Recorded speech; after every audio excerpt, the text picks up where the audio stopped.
US academy Rajpur Campierganj की मैं हिंदी अध्यापिका सुधा सिंह आज क्लास 7th को हिंदी व्याकरण पढ़ाने जा रही हूँ। इसके पहले हमने प्रथम भाग भाषा, लिपि और व्याकरण का वीडियो डाला था, जिसमें हमने भाषा, उसके भेद, विविधता, हिंदी और उसके महत्व, भाषा और बोली, भारतीय भाषाएं, लिपि और व्याकरण का अध्ययन किया था।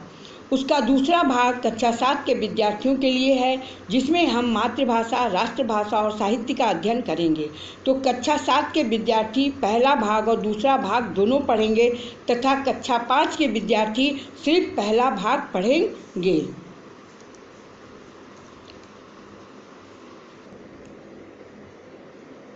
तो पहले भाग में हमने भाषा पढ़ा था, उसका महत्व पढ़ा था, भाषा के भेद पढ़ा था, भारतीय भाषाएं पढ़ा था। अब हम दूसरे भाग में पढ़ेंगे मातृभाषा।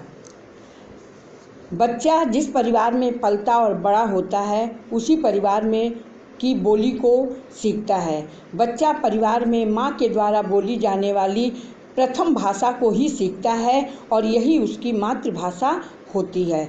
माँ तथा परिवार के अन्य सदस्यों द्वारा बोली जाने वाली जिस भाषा से उस बच्चे का सबसे पहले परिचय होता है, उसे ही मातृभाषा कहते हैं।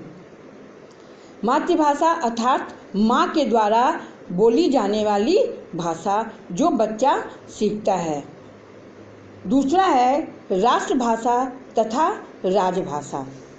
प्रत्येक भाषा की अपनी भाषा, प्रत्येक देश की अपनी भाषा होती है। भारत में अनेक भाषाएं बोलने वाले लोग रहते हैं। कहीं पर लोग पंजाबी बोलते हैं, कहीं पर बंगला बोलते हैं, कहीं कन्नड़ बोलते हैं और कहीं तमिल, तेलुगु आदि भाषाएं बोली जाती हैं। हर राज्य की अपनी अलग भाषा होने पर भी एक भाषा ऐसी होती है जो देश के अधिकतम लोगों द्वारा बोली व समझी जाती है। वह भाषा है हिंदी। यही भाषा राष्ट्रभाषा कहलाती है। भारतीय संविधान में 22 भाषाओं को मान्यता दी गई है, जिसकी चर्चा पहले भाग में हमने किया है। सारी भाषाओं के नाम आदि पहले भाग में आपको मिल जाएंगे। फिर इसके बाद है साहित्य। प्रत्येक भाषा में ज्ञान की बातों को लिखकर आने वाली पीढ़ियों के लिए सुरक्षित रखा जाता है, जिससे वे हमारे साहित्य को पढ़ सकें। इन बातों से मानव जाति का कल्याण होता है। यही संचित कोश उस भाषा का साहित्य कहलाता है।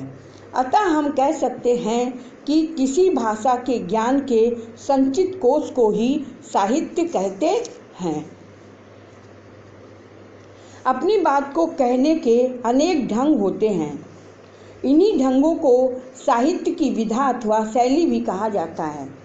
मूल रूप से साहित्य की निम्नलिखित 2 विधाएं मानी जाती हैं। पहला है पद्य साहित्य और दूसरा है गद्य साहित्य। पद्य साहित्य में गीत, कविता, काव्य रचनाएं आती हैं तथा गद्य साहित्य में कहानी, निबंध, नाटक, उपन्यास, रेखाचित्र, पत्र आदि आते हैं। अब आप आगे याद करेंगे भाषा, उसके भेद, भारतीय भाषाएं तथा व्याकरण की परिभाषा आदि को आप याद करेंगे और लिखेंगे।